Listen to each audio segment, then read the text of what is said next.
the computer as the teacher's tool. Teachers use different tools to impart learning to students, and one of the tools they use is the computer.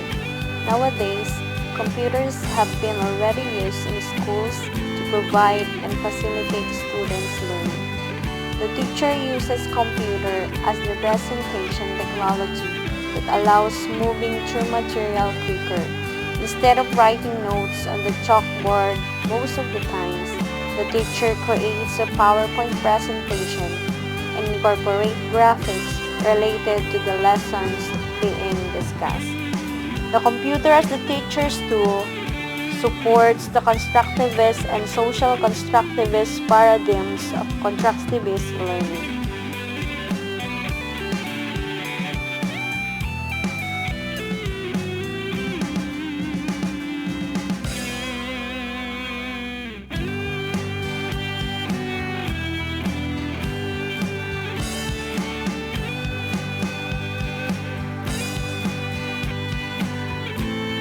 First, we have the constructivism.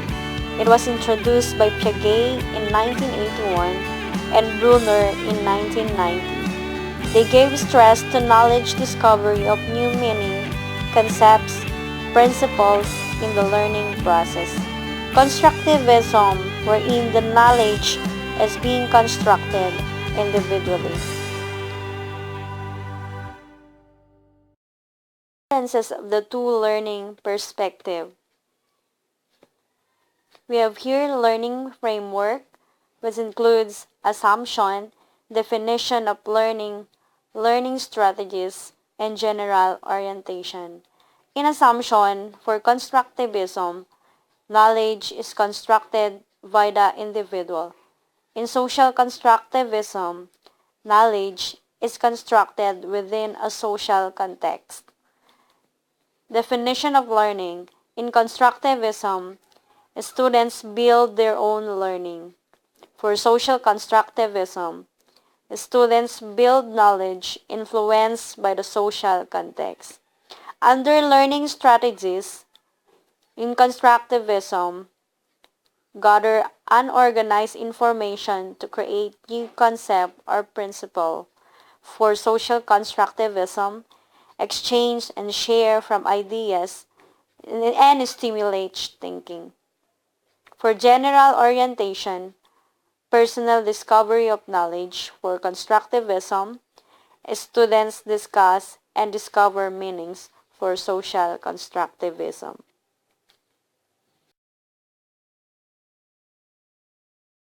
Based on the two learning theories, the teacher can employ the computer as an information tool.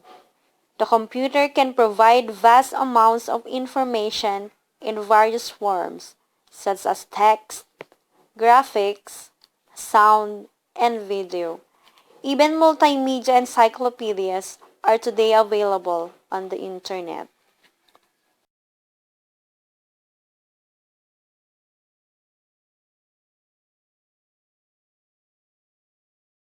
The teacher can also employ the computer as a constructive tool. The computer itself can be used for manipulating information, visualizing one's understanding, and building new knowledge. The Microsoft Word computer, the Microsoft PowerPoint are the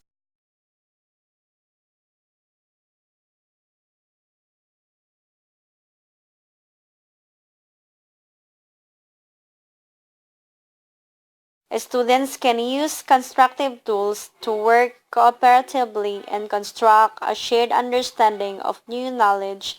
On ways of constructive is the use of the electronic whiteboard, where students may post notices to a shared document. Students may also co-edit the same document from their homes. And in this situation, the teacher employed the computer as a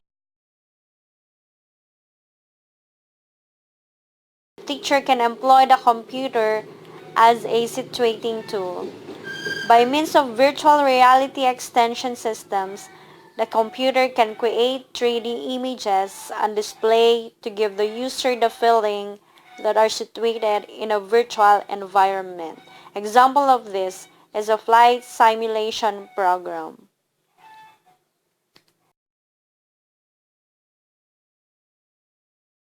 The Internet as an instructional tool.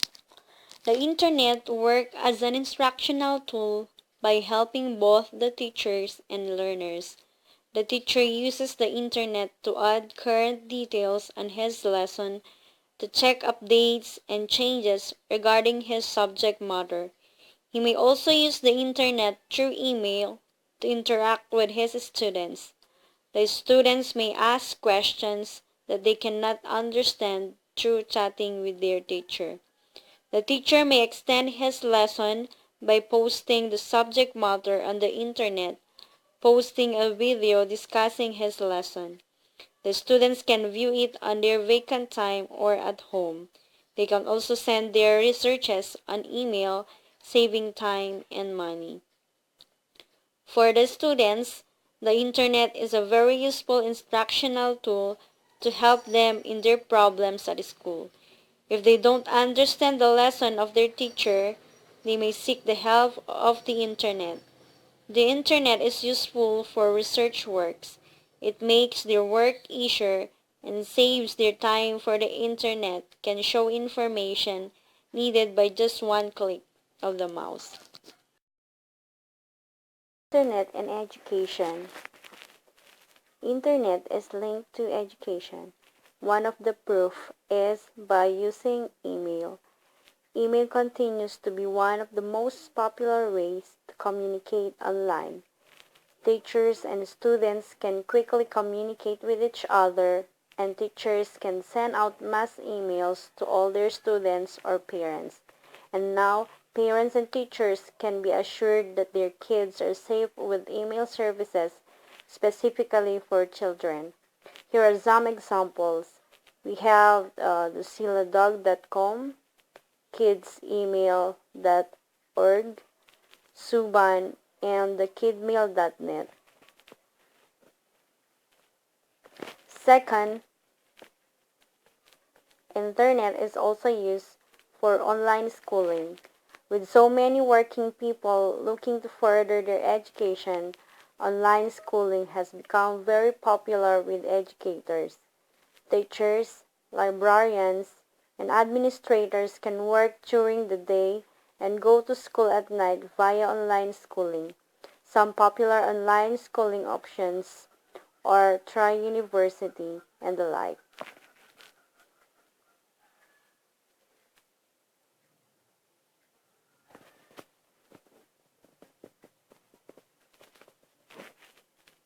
We have also the next one. Internet can also be the resources for educational information. In order to be successful as an educator, you must have the appropriate resources at hand.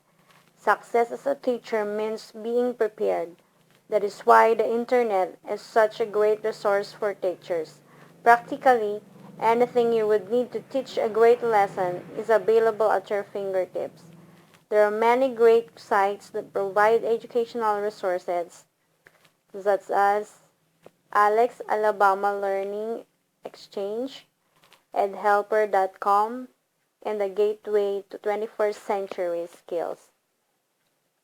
We have also social networking. Social networking has become a major way for groups of people to communicate, share ideas, learn about one another, and build relationships.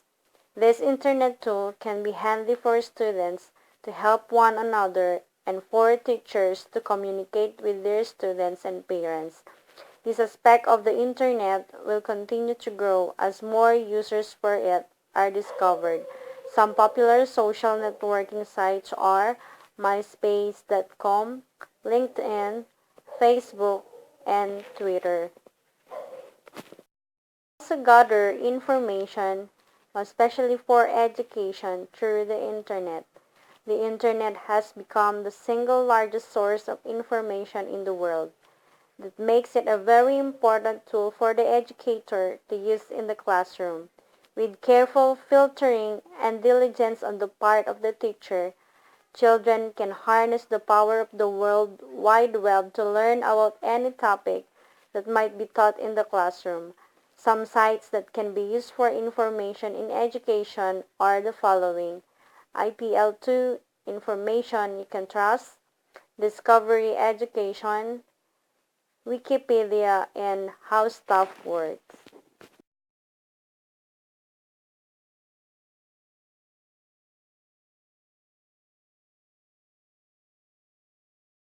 Learning with computers and internet. The potential for computers in special education is without limits. Computer technology can provide a voice for students with oral communication problems, serve as a writing medium for students who have difficulty manipulating a pencil, open the written communication for the blind, enable the deaf to communicate in a hearing classroom, and allow the physically disabled the opportunity to control their learning environment.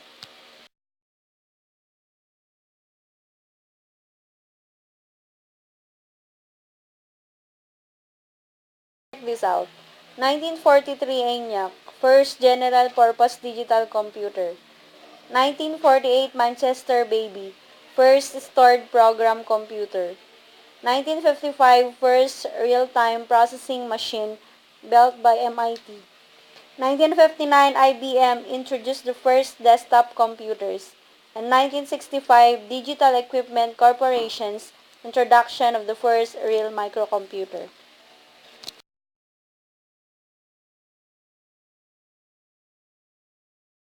Advantages and disadvantages of e-learning. For the pros, we have convenience, accessibility, classwork can be scheduled around personal and professional work. For the cons, we have learners with poor study habits may fall behind. Students may feel isolated. Slow or unreliable internet connections can be frustrating. Uses of internet in distance education. What is distance education? Distance education or distance learning is a way of learning remotely without being in regular face-to-face contact with a teacher in the classroom.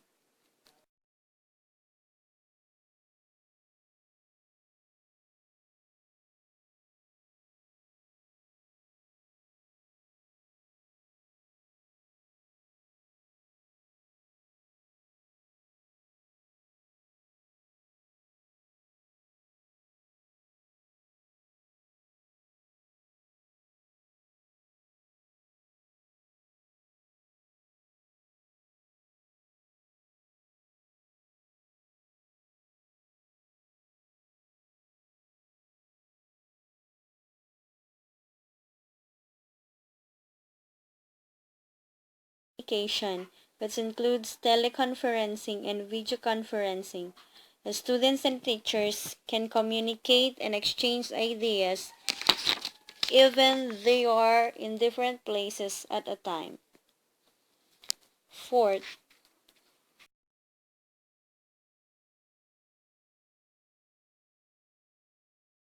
the internet is the bloodline of distance education.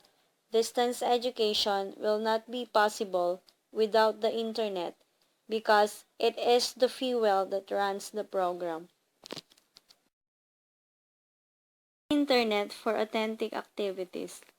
Real-world resources in an activity are being used, such as authentic resources, authentic experiences, and authentic sharing of knowledge. Internet as a tool for communication. The internet can be used as a tool for communicating outside of the classroom.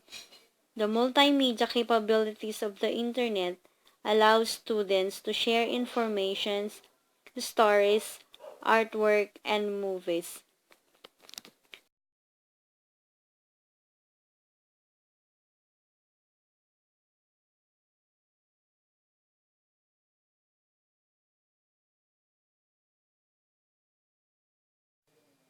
The internet as a tool for inquiry. The internet allows students to look far beyond classroom walls and see the world in new and powerful ways. In internet inquiry, a topic or question is identified and researched. Students analyze the information and prepare a report which is then presented to the rest of the class. There are 5 phases to internet inquiry. First is the question. Students identify an important question they want to answer, usually related to a unit of study. Second, search. Students look for information to address the question they have posed. Third, analyze. Students analyze the information they have gathered. Fourth, compose. Students prepare a presentation of their work. Fifth, share. Students share their work and respond to questions about their investigation.